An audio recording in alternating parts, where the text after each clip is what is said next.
You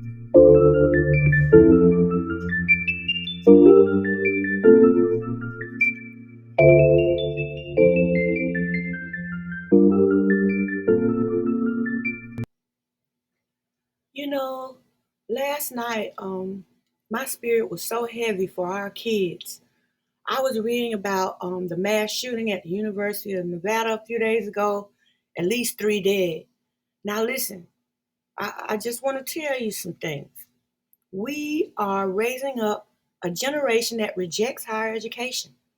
My oldest son was planning to go to a university in Alabama somewhere for fire science.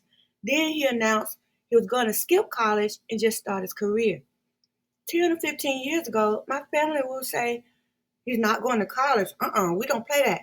But the more I read about these ongoing attacks in the public school spaces, the more I respect his decision. Listen, these students, these days, I said, if I go to college, I become a target for serial killers and mass murders.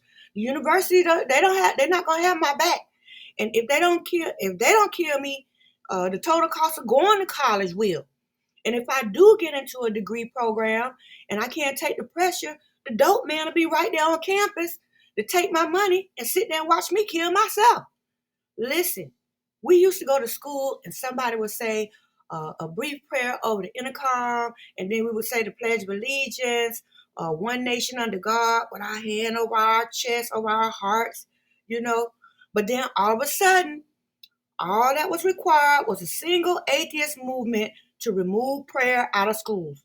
Somebody just couldn't rest with prayer going on in school.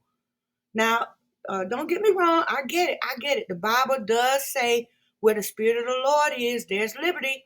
Everyone has the freedom, the free will to make your own choices. Okay. A lot of people still believe in separation of the church and the state. We don't have to have prayer in schools. We can have satanic clubs at every school if we want to. Okay, we're free to do that. But what are we reaping? These students are being sacrificed based on bad decisions we have made as a society. All right? Parents now literally have to pay private school tuition for their children to be exposed to prayer at school. That lets you know how valuable prayer is because now you got to pay for it. Okay? It's a covering. The Bible says we are to acknowledge God in all our ways and he will direct our path.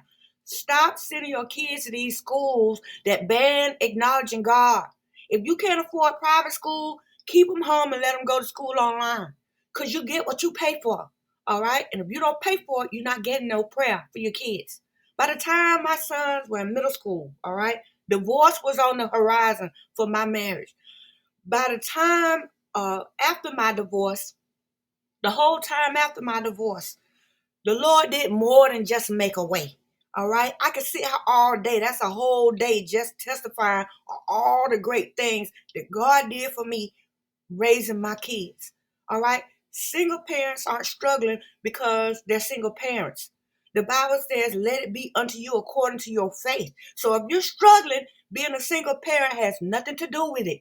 It's what you believe.